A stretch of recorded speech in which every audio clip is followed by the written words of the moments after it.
Selamat pagi, Ibu Bapak, Saudara sekalian yang terkasih dalam Tuhan Yesus Kristus. Sebelum kita merenungkan firman Tuhan, mari kita bersatu di dalam doa. Tuhan Yesus Allah yang baik, saat ini di pagi hari ini kami hendak merenungkan sabda-Mu. Tolonglah kami dengan Roh-Mu yang kudus, agar kami dapat menemukan kekuatan dari sabda-Mu. Dalam Kristus Tuhan Allah kami berdoa. Amin.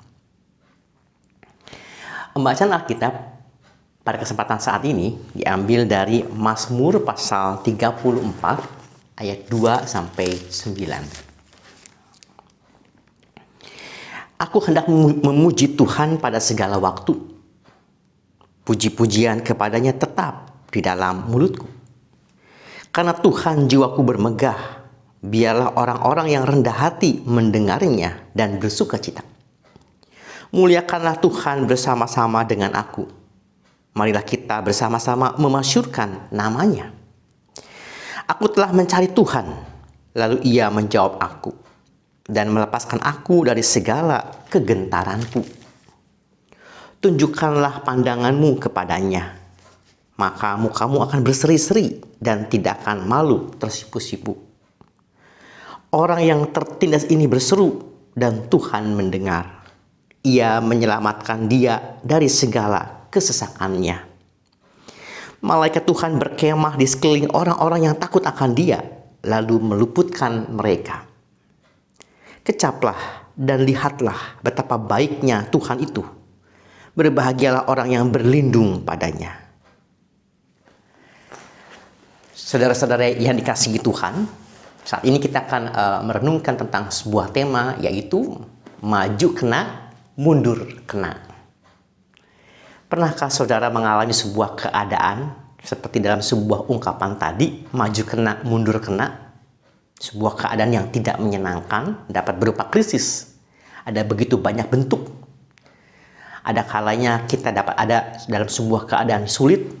Kalau kita maju, ada seperti orang yang mengalami ada kebutuhan-kebutuhan yang harus dibayar, ya. Ada kebutuhan hidup yang harus segera dibayar, membayar karyawan, membayar uang sekolah anak, atau ada banyak hal di depan kebutuhan-kebutuhan yang harus dibayar. Tetapi mungkin juga di belakang ada hutang juga yang harus dibayar. Ada banyak bentuknya. Kita dapat ada pada sebuah keadaan, maju kena, mundur kena. Bagaimana kita menyikapi hal tersebut secara iman? Di dalam Alkitab kita ada tidak hal yang seperti itu yang terjadi? Ada, yaitu pada bacaan yang kita baca di dalam Mazmur 34. Kalau kita melihat Mazmur 34 di ayat yang ke-1 dikatakan begini. Jadi kalau tadi kita membaca ayat 2-9, ya, ayat yang terkenalnya, kemudian di ayat yang ke-9, kecaplah dan lihatlah betapa baiknya Tuhan itu. Tapi kemudian kenapa si pemazmur sampai pada tahap seperti itu? Ada latar belakangnya. Kalau kita melihat dari ayat 1, dikatakan begini.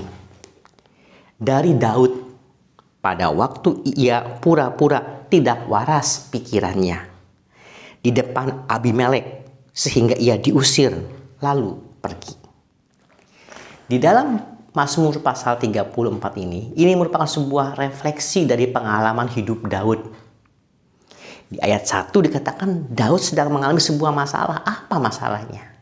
Dikisahkan bahwa Daud itu sedang dikejar-kejar oleh Raja Saul. Raja Saul yang iri kepada Daud hendak membunuhnya. Daud di belakang dia dikejar oleh Raja Saul. Ketika Daud melarikan diri ke sebuah daerah, di daerah Gad, dia berjumpa dengan Raja Akis. Raja Akis atau dalam bahasa penamaan lain yaitu Abimelek. Ya, Raja Akis atau Abimelek. Daud ada pada sebuah keadaan yang sulit. Di belakang dikejar Raja Saul, di depan dia berhadapan dengan Raja Akis atau Abimelek itu. Bagaimana? Apa yang harus aku lakukan? Kalau di ayat 1 dikatakan bahwa waktu ia berpura-pura tidak waras pikirannya, mau menunjukkan betapa Daud ada pada situasi yang sulit, sehingga ia memilih untuk berpura-pura tidak waras. Di depan ada mara bahaya, di belakang ada mara bahaya. Dan kemudian dikisahkan sehingga ia diusir lalu pergi. Daud dapat luput dari mara bahaya itu. Nah, apakah kemudian tentu kita tidak terlampau banyak menggali soal berpura-pura. Namun secara sederhana, Daud ada pada posisi yang sangat sulit. Depan bahaya, belakang juga bahaya. Depan krisis, belakang juga krisis. Tidak melakukan apa-apa pun juga krisis. Namun di saat yang seperti itu, Daud merefleksikannya. Bagaimana Tuhan menolong hidupnya pada saat yang sulit. Pada saat yang sulit sekalipun dapat dipakai oleh Tuhan untuk Daud semakin merasakan kasih pertolongan Tuhan. Justru pada saat yang sulit, Daud dapat merasakan kasih setia Tuhan. Di sini dan kemudian dikatakan bahwa dikatakan di ayat yang ke-5, dia melepaskan aku dari segala kegentaran. Artinya Daud pernah mengalami ada sebuah keadaan gentar. Ayat 7 menyelamatkan dia dari segala kesesakan. Daud pernah ada sebuah keadaan yang takut, mengalami yang kesesakan. Tapi pada saat itulah Tuhan menyelamatkan Daud. Dan disitulah kemudian Daud mengucap syukur. Kecaplah, Daud mengajak, kecaplah dan lihatlah betapa baiknya Tuhan itu. Berbahagialah orang yang berlindung padanya. Di sini kita bisa melihat Daud mengajak untuk merasakan kasih pertolongan Tuhan. Kecaplah dan lihatlah. Kecap berarti rasakan Tuhan menolong. Lihatlah bagaimana Tuhan berkarya dalam kehidupan Daud. Seperti Daud menyampaikan kesaksian ditolong Tuhan. Demikian juga Daud mengajak kita untuk senantiasa bersandar pada hikmat Tuhan dan bukan bersandar kepada pengertian sendiri. Hal yang sulit, situasi yang sulit dapat dipakai Tuhan menjadi sebuah cara Tuhan menolong kita.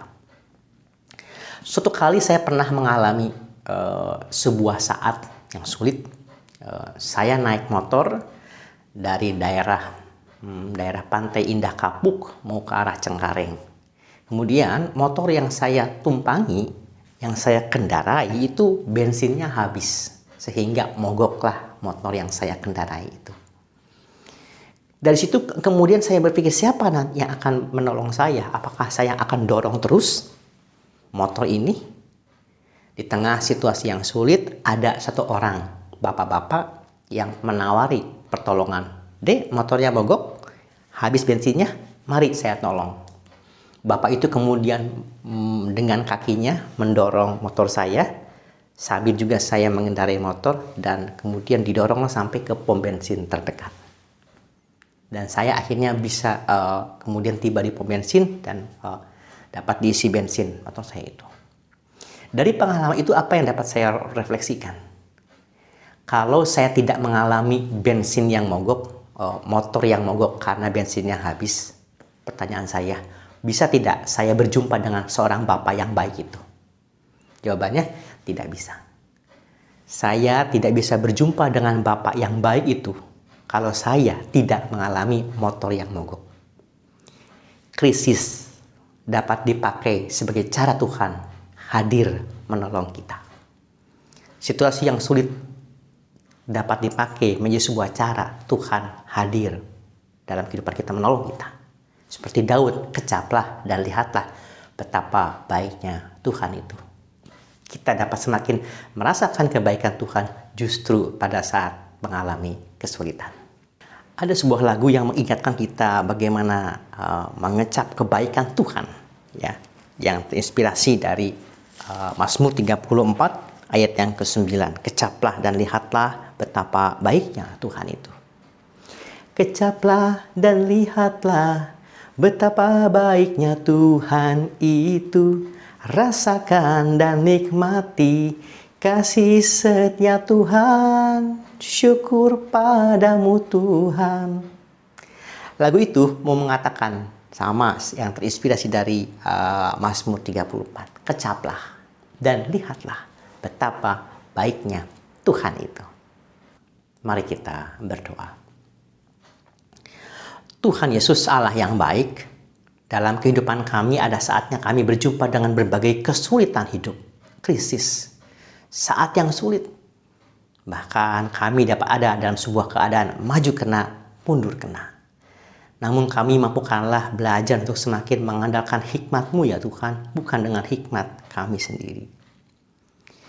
Tuhan, pada saat ini kami hendak berdoa untuk pelayanan Majelis Jemaat GKI Samanhudi dan beserta Badan Pelayanan dan tim dan Pokja. Tetap mengupayakan pelayanan di dalam masa pandemi saat ini. Kami juga hendak berdoa untuk bangsa dan negara yang sedang mengupayakan proses vaksinasi sehingga wabah COVID-19 dapat segera berlalu. Tuhan, kami juga hendak berdoa untuk umat yang sakit ataupun keluarga yang berduka di jemaat GKI Samanhudi. Tuhanlah yang menolong agar yang sakit dipulihkan, disembuhkan dengan kuasa kasih Tuhan.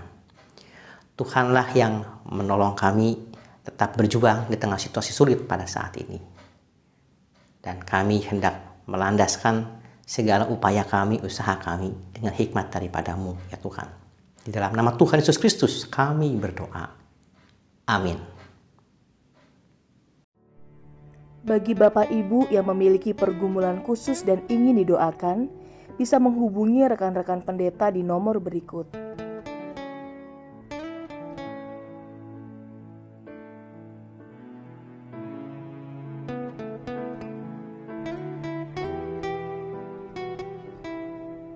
Tuhan Yesus memberkati.